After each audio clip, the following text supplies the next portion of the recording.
تم یہاں کیا کر رہے ہو خالد؟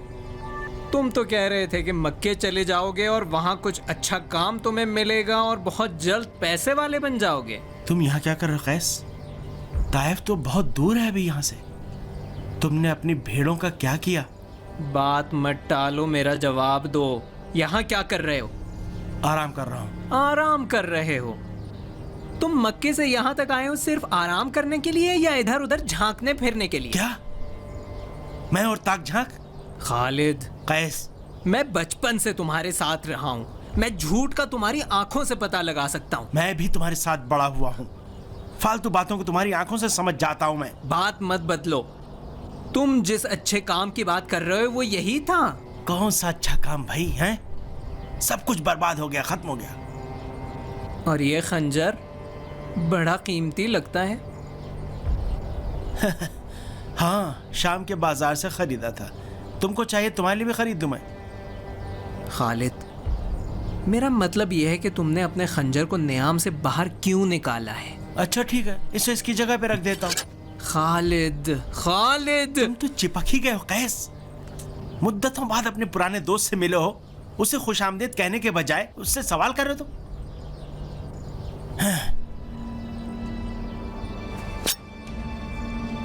ہاں اور کیا, اور کیا.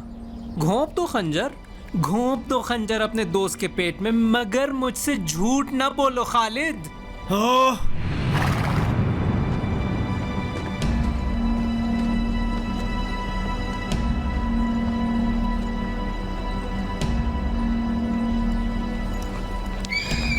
تمہارے مقصد کا پتہ لگا لوں گا میں.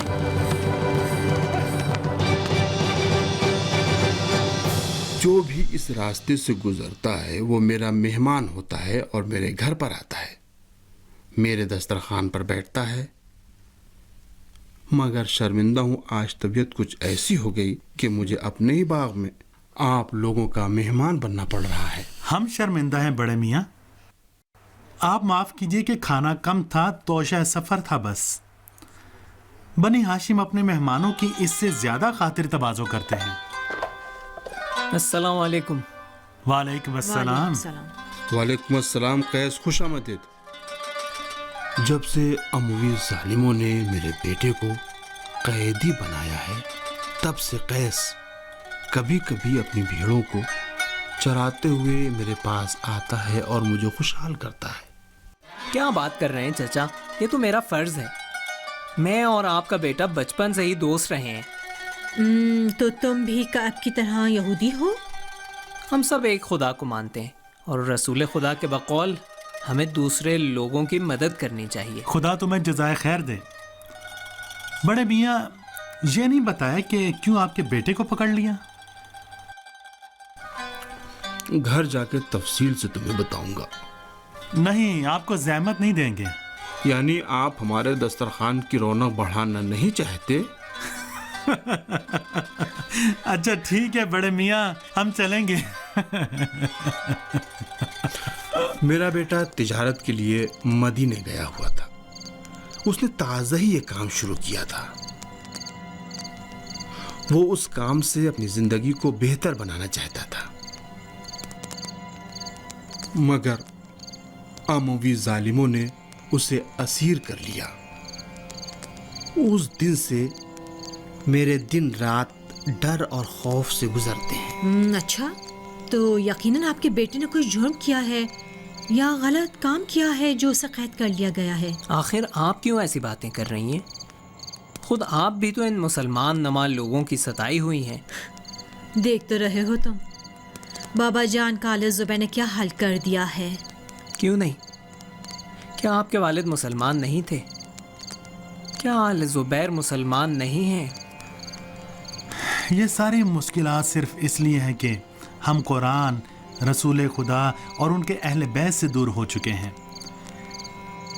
جسے دیکھو اقتدار حاصل کرنے کے لیے قرآن کی ویسے ہی تفسیر کرتا ہے جیسے وہ چاہتا ہے. اس تفسیر بالرائے سے تو اللہ کی پناہ. کیا وجہ تھی کہ آپ کے بیٹے کو اسیر بنا لیا گیا؟ کچھ نہیں, کہتے ہیں یا تو دین اسلام قبول کرو یا پھر مرنے کے لیے آمادہ ہو جاؤ. کیا تلوار کے زور سے بھی کسی کو مسلمان کیا جا سکتا ہے؟ کہتے ہیں کہ رسول خدا کی سنت ہے.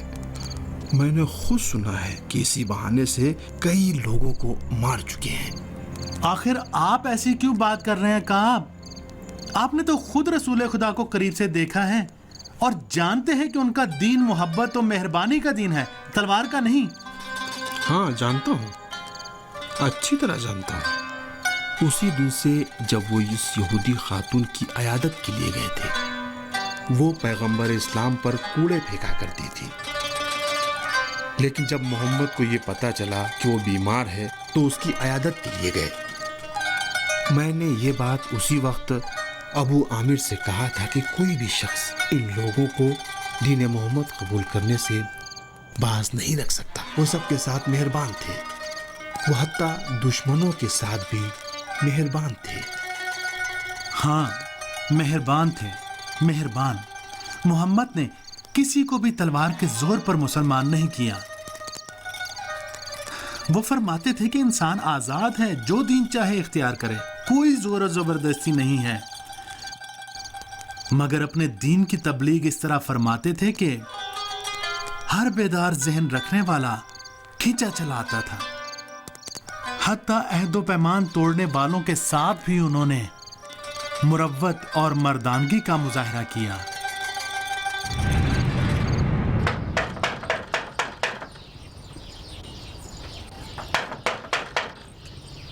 آ رہا ہوں.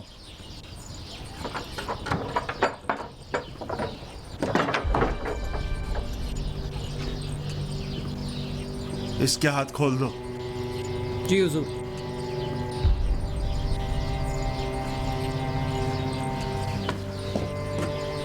آہستہ سے آؤ.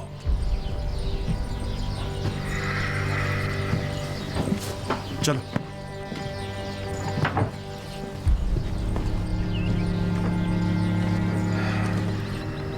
مجھے ہرگز پسند نہیں ہے کہ اس حال میں تم میرے گھر کے اندر آؤ. شیبہ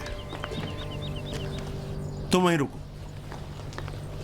میرا حال اچھا نہیں ہے، جنگی قیدی ہوں،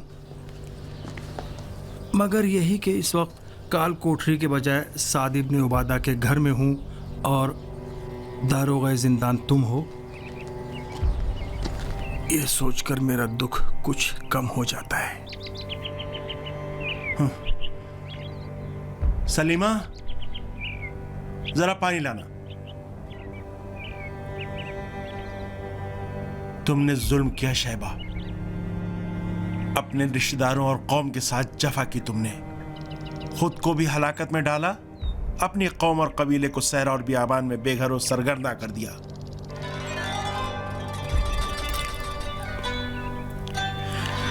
زمانہ مجھے راست نہیں آیا سعد.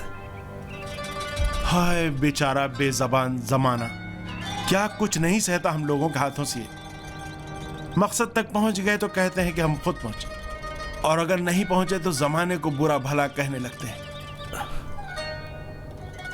جو بھی تھا اب ختم ہوا، یا میں نادان تھا یا زمانہ خراب. جو بھی تھا اب میرا کام تو تمام ہو گیا سعد. شیبہ کے لائق کھانا تیار کرو. جی جناب. شیبہ کے لائق سزا ہے، کھانا نہیں. شیبہ اسیر ہے. رسول خدا نے حکم فرمایا کہ تمہاری حفاظت کروں یہاں تک کہ وہ تمہارے بارے میں فیصلہ کرے. یہ نہیں فرمایا کہ تمہیں بھوکا اور پیاسا رکھوں. میرے بارے میں محمد کا فیصلہ تو واضح ہے، میں مارا جاؤں گا. مجھ جیسے آدمی کے لیے اب کوئی فرق نہیں رہ جاتا ہے کہ بھوکے ہی مجھے مار دیا جائے یا پھر کھانا کھلا کر مجھے سزا دی جائے. جب تک رسول خدا کا فیصلہ نہیں آ جاتا تم قابل احترام ہو. کم سے کم تمہاری پچھلی مہمان نوازیوں کی تلافی کر سکتا ہوں.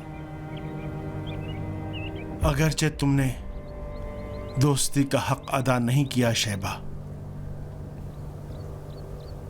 میری بات نہیں مانی تم نے اور رسول خدا کے دشمنوں سے جا ملے. یہ کون سوچ سکتا تھا کہ ابو سفیان محمد پر فتح حاصل نہیں کرے گا. کئی ہزار فوجی اس نے اکٹھا کر لیے تھے. اس نے آس پاس کے سارے قبیلوں اور یہودیوں کو بھی اکٹھا کر لیا تھا. حجاز کے سبھی پہلوانوں اور سرماؤں کو میدان جنگ میں لے کر آ گیا تھا۔ جب اس کا قاصد میرے پاس آیا اور ساری بات بتا کر کہا کہ اب محمد کا کام تمام ہو جائے گا تو مجھے یقین آ گیا۔ اگر میں یہ نہ کرتا تو ابو سفیان یثرب کو تباہ و برباد کر دیتا اور تم سب کو تہہ تیغ کر دیتا، تب کیا ہوتا؟ میرے اور میرے قبیلے کے ساتھ وہی کرتا جو اب تم نے میرے ساتھ کیا ہے۔ تم نے کیوں نہیں بتایا کہ محمد کے ساتھ معاہدہ ہے؟ کیوں نہیں کہا کہ عرب میں معاہدہ توڑنا ایک بڑی خیانت اور ناقابل معافی جرم ہے؟ ابو سفیان نادان تو نہیں تھا جسے یہ نہ پتا ہوتا؟ بتایا تھا۔ جب اس نے اپنی فوجی چھاونی ہمارے قریب آ کر بنائی تو میں اس سے ملنے گیا، اس سے جا کر کہا کہ میرا محمد کے ساتھ معاہدہ ہے اور اگر محمد جنگ جیت گئے تو سب سے پہلے میں اور میرا قبیلہ شکار بنیں گے۔ اچھا، تو اسی لیے تم نے معاہدہ توڑ دیا اور ابو سفیان کے ساتھ مل گئے ہیں؟ رسول خدا کے پاس کیوں نہیں گئے اور اپنا عذر کیوں نہیں بتایا؟ تم تو جانتے تھے کہ وہ مہربان اور معاف کر دینے والے ہیں۔ وہ کئی بار تمہارے بارے میں مجھ سے پوچھ چکے تھے۔ میں جب بھی کہتا کہ شیبہ ایک مہربان، سخی اور صابر آدمی ہے تو ان کے چہرے پر پسندیدگی دیکھتا تھا۔ جب میں معاہدے کے لیے رسول خدا کی طرف سے تمہارے پاس آیا تو انہوں نے حکم دیا تھا کہ پہلے ان سے ملنے کے لیے تمہیں کہوں میں، لیکن تم نے میری بات نہیں مانی۔ لعنت ہو مجھ پر کہ بس کافی ہے۔ کیا اور کچھ کہنے کو بچا ہے شیبہ؟ تم خزرج قبیلے کے سردار ہو، تم پر محمد کو بھروسہ ہے، تم ان سے میری سفارش کر سکتے ہو۔ کیا تم بھول گئے کہ محمد رسول خدا ہے؟ وہ اپنی طرف سے کوئی بات نہیں کہتے۔ میں ان کے حکم کو خدا کا حکم سمجھتا ہوں، اگرچہ میں اگر ان کی جگہ پر ہوتا تو بغیر کسی تکلف کے تمہیں معافی کے قابل نہ سمجھتا۔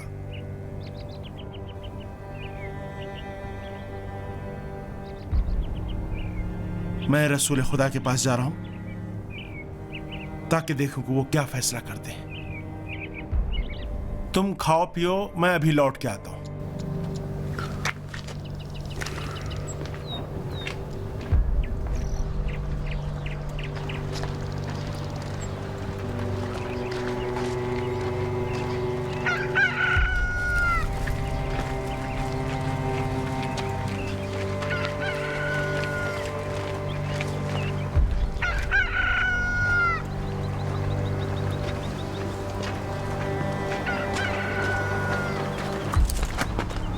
السلام علیکم۔ علیکم السلام۔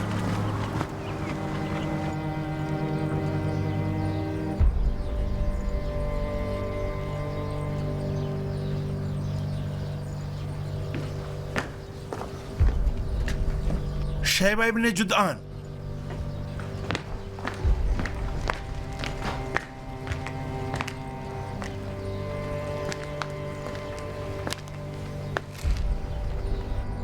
رسول خدا کی طرف سے ایک اہم خبر تمہارے لیے لے کر آیا ہوں۔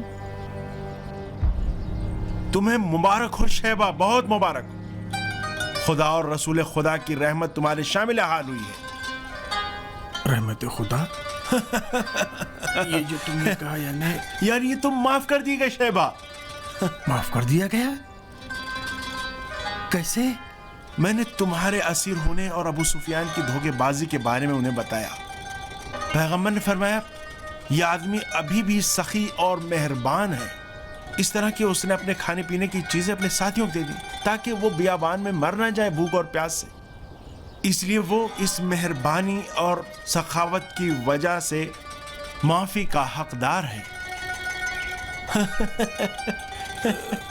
سعد، کیا محمد کا خدا مہربانی، سخاوت اور مہمان نوازی کو پسند کرتا ہے؟ اور کیا، وہ مہربانیوں کے رسول ہیں۔ تم بھی اسی لیے تو معاف کیے گئے ہو۔ وائے ہو مجھ پر، وائے ہو مجھ پر اگر اب بھی میں کسی اور راستے پر قدم رکھوں۔ ارے سنو سعد، کیا تم مجھے لے جا کر محمد سے ملوا سکتے ہو؟ تم تو آزاد ہو چکے ہو، اب اور کیا چاہیے تمہیں؟ میں ان کے پیروں میں پڑنا چاہتا ہوں اور اپنی نادانی اور حماقتوں کی ان سے معافی مانگنا چاہتا ہوں۔ ہاں کیوں نہیں،